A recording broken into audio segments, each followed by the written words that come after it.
I'm Charlie and back, and I'm annoyed. I recently was looking at my December calendar and it says today I have to talk about Super Mario Bros. The Lost Levels. I hate Super Mario Bros. The Lost Levels. I always have. Why would Nintendo make this awful thing? Why would Nintendo do this to me? Super Mario Bros. 2, otherwise known as Super Mario Bros. The Lost Levels, is the only Japanese exclusive mainline Mario game because Americans found it too hard. Super Mario Bros. 2 was developed as a harder version of the original game, inspired by the arcade game vs. Super Mario Bros., an arcade exclusive version of Super Mario Bros. That was developed to be a bit harder due to the nature of it being an arcade game. Normally, arcade games are made hard to entice the player to keep putting quarters in, so the arcade company can rake in their cash.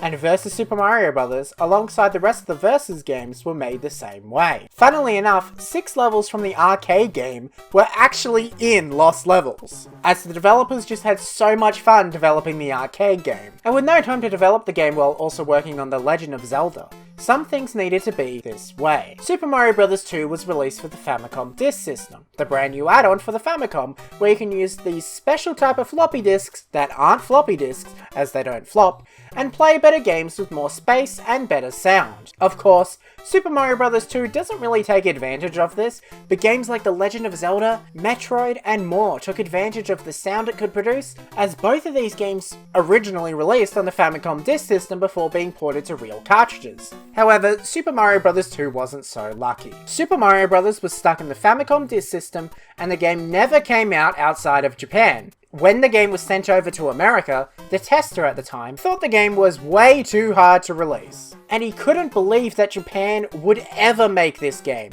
It's just way too hard. But by this time, Japan was already working on Super Mario Bros. 3, so Nintendo of America needed a Super Mario Bros. 2. You can't just release Super Mario Bros. 3 without Super Mario Bros. 2. What is this, Final Fantasy? So it was on. Nintendo of America was on the search for Super Mario Bros. 2 without making a new game, because Japan already had their game, so there's no need to develop a new one. But then luckily, and seemingly out of the blue, Nintendo discovered a game that they could reskin to create the American Super Mario Bros. 2, but that's a story for another day. Eventually, the rest of the world got the Japanese Super Mario Bros. 2, but we had a brand new name for it. Super Mario Bros. The Lost Levels. Or Super Mario Bros. For super players if you're feeling frisky. So what makes this game different compared to the original game? Nothing. Well, not nothing. Super Mario Bros. The Lost Levels begins with a very similar World 1, with only one difference. One that doesn't really add anything. The Poison Mushroom. The Poison Mushroom does one thing: kill you in the same way a Goomba does.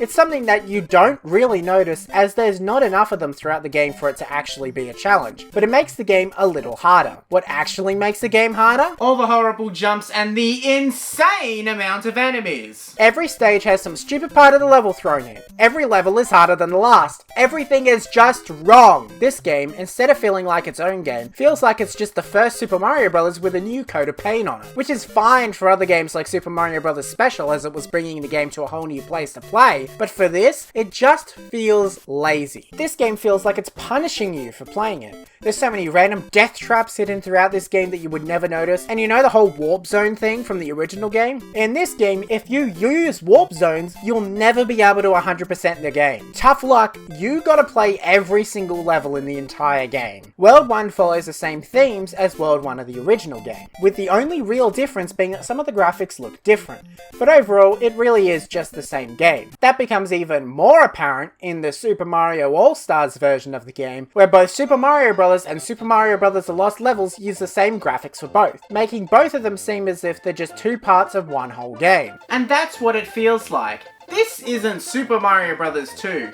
This is Super Mario Bros. 1.5. But there was already two other Super Mario Bros. 1.5s, being the Versus arcade machines and Super Mario Bros. Special. There wasn't any need for this to be its own thing. I would have understood it if it was an expansion to the original game. But it isn't. It calls itself the sequel to this. What the hell is this? Even the bosses are the same. Where you fight Bowser and hit the axe on the other side, everything is just the same thing, with more and more ridiculous jumps and tricks that you would never figure out without googling it, which obviously wasn't a thing when this game came out. I will say the trampolines in 2-1 were quite fun to use, and the wind in the future levels also adds a unique twist to the Mario formula. But you can only take so much when comparing it to the original, as it's just the same thing. World 2.2 finally gives us something different by adding invisible blocks that you would never figure out how to use, so I guess that's interesting. This game feels like a waste of time, but we're not even close to the amount of time that it wastes. World 3 follows the same shtick as World 3 of the original,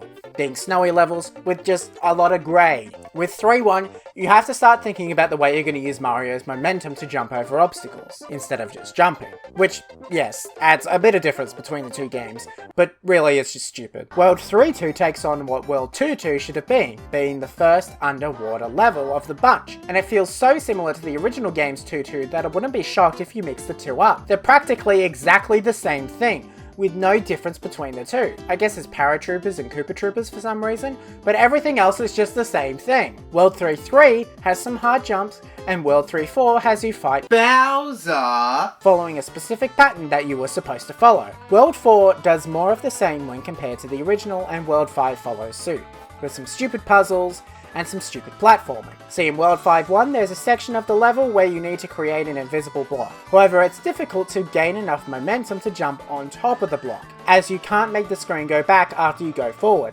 making it insanely easy to get soft-locked and needing the Nintendo Switch Rewind feature. World 5.3 does more of the same, and we start to get to repeating levels just like we did in the original game. And by the time you get to the end of World 6, you just get annoyed. Every single level just feels like a repeat of what you've already done, whether you've played the original game or not. It's even hard to joke about it. It's a nothing game. This game is hated by the masses. So much in fact that people would rather take their version of Super Mario Bros. 2, which isn't even a Mario game, over whatever the hell this monstrosity is. It's just a bad game that's difficult and completely ruins all enjoyment you had with the original game. Don't get me started on World 7.1. What a poorly designed level. The wind makes it annoying, the amount of piranha plants and the random guessing you have to do to work out how this game works is just outstanding. It's not a fun game whatsoever. World 7.4 just feels like an endless maze even though it's a level you've already played before, which finally brings you to World 8. The one we've all been waiting for. The finale of the game. Right?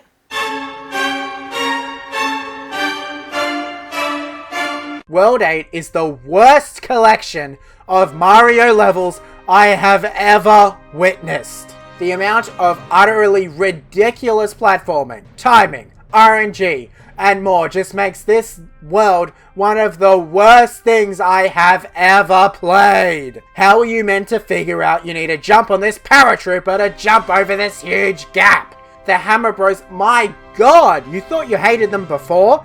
In this game, they just feel so much more jumpy and they are everywhere. World 8.2 brings back the wonderful autumn levels from Super Mario Bros. Special and just makes a harder version of World 8.3 from the original game. It even gets worse when you find out that this level is a puzzle level and the only real ending is to jump on a brick that reveals a find that no one would ever find. It took me so long to figure out what to do in this level, it just seems like an endless puzzle. How would any person be able to figure out what the hell to do in this level without looking it up? And look, I understand wanting to make a challenging game. We all want a game to, be hard and give us a challenge. But when it's stupidly hard compared to the other Mario games you've made, you start to question, what the hell is this game? When you finally figure out what you're supposed to do, you're greeted to what I consider to be the best part of the game. World 8.3 is such a unique level. It's stupidly hard, yes, but the level has you platforming across the clouds, which I think is the coolest idea in the entire game. Having sky levels like this wasn't really a thing at this point in Mario's life, so having it here just feels unique.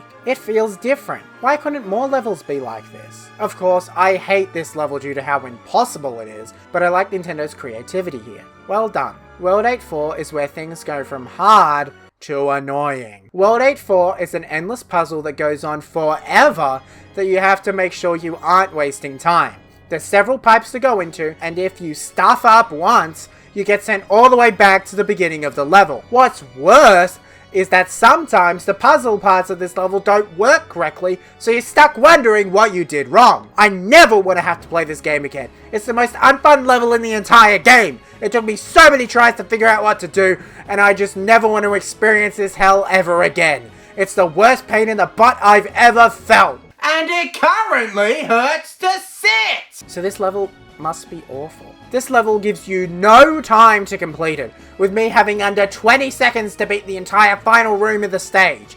You also have to deal with 2 Bowsers. No, one of them isn't one of those Bowsers? is instead Bowser's brother. Don't ask. But when you finally beat the real Bowser, you're brought to a door which leads to Peach, where they stuff up how the sprites look because the black in the sprites is actually the background and not the sprites itself. So when they change the background to blue, it actually stuffs everything up. You'd think that's the end of the game. You really would. Well, let me warn you, it's only just the beginning. After completing World 8, you're brought to World 9. No! But don't worry, it's not actually that hard. Each level is just some sort of little bonus thing that mostly has you swimming in the overworld. Bowser's brother returns, and the final stage is just some Japanese characters. Quite a sweet little ending that you only unlock if you don't use any warp zones. So that's Super Mario Bros. The Lost Levels. It's an annoying game with even more annoying levels, but only having 9 worlds of 4 levels, that isn't so bad. Oh god. There's 4 more worlds? That's right. After you complete the entire game 8 times in a row without using warp zones, you unlock worlds A, B, C, and D. That's right, 8 times. You have to play this awful game 8 times to unlock the bonus worlds. And what are the bonus worlds? They're just harder versions of other levels alongside some original levels that are just as hard. World D makes this whole Bowser thing even more confusing, with Bowser's brother returning, only to be a fake Bowser's brother, followed by another Bowser, at the end of the level. But that's different again when you play the Super Mario All-Stars version, where the 2 of them were replaced by the original versions of the 2. Why is it different? I don't know. Nintendo just wanted to be funny. How could you do this, Nintendo? What the hell are you thinking? What the hell is this game? Super Mario Bros. 2, otherwise known as Super Mario Bros. The Lost Levels, is the worst Mario game I have ever played. It's really hard for no reason, it's almost impossible to complete, and it's just one of the worst things ever made. But at least it's an actual Mario game. Unlike this sucker!